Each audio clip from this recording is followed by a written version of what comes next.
So far, the 112th Congress, the group of lawmakers elected in November 2010, has been the least productive in modern history, having passed the fewest number of bills of all Congresses since 1947, when such statistics started being compiled.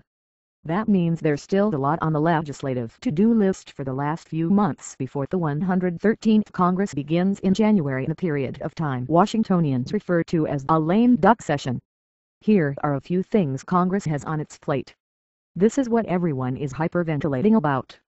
At the end of the year, the Bush tax cuts will expire and automatic cuts will hit defense and domestic programs, lopping off $109 billion in 2013 alone.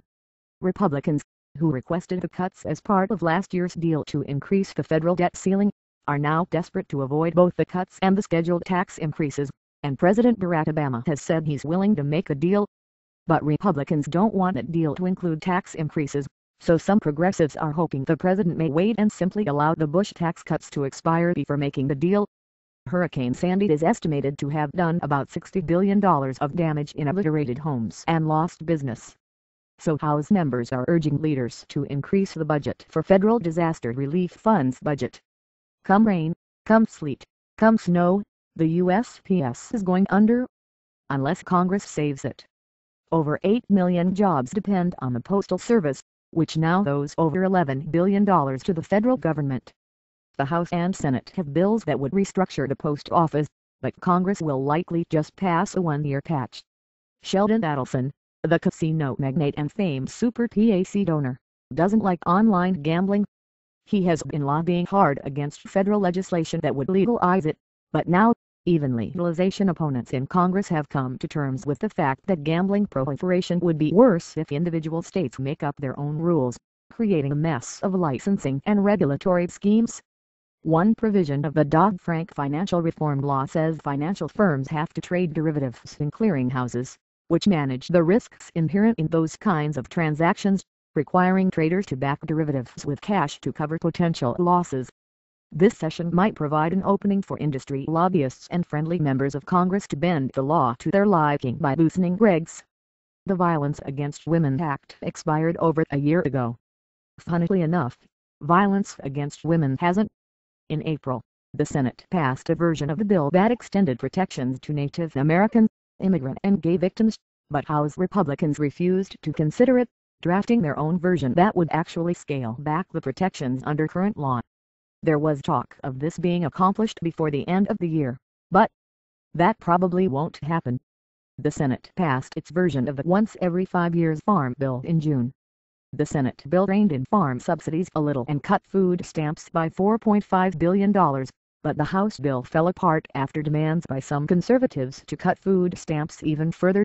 Though the old bill expired in October, a new one may very well be delayed until spring, or lumped into a potential fiscal cliff deal. The House has already approved the 5-year extension of the FISA Amendments Act, which authorizes the monitoring of foreign communications without a judicial warrant. The Senate might pick up its own bill in a lame duck. As my colleague Adam Searber has reported, the legislation contains the loophole that gives the federal government vast powers to spy on Americans. The government can get around Americans' Fourth Amendment rights against search and seizure by targeting the communications of a foreigner who just happens to be communicating with someone in the United States. In September, as my colleague Dana Eagleson reported, Obama signed an executive order that aims to stop U.S. tax dollars from funding human trafficking activities by government contractors and subcontractors. There's also a bipartisan bill in Congress that would strengthen the executive initiative by imposing criminal penalties and other enforcement measures, as well as enacting more safeguards against sexual exploitation, substandard wages, and abusive working conditions. The president promptly would not have been friendly to subsidies for renewables like wind.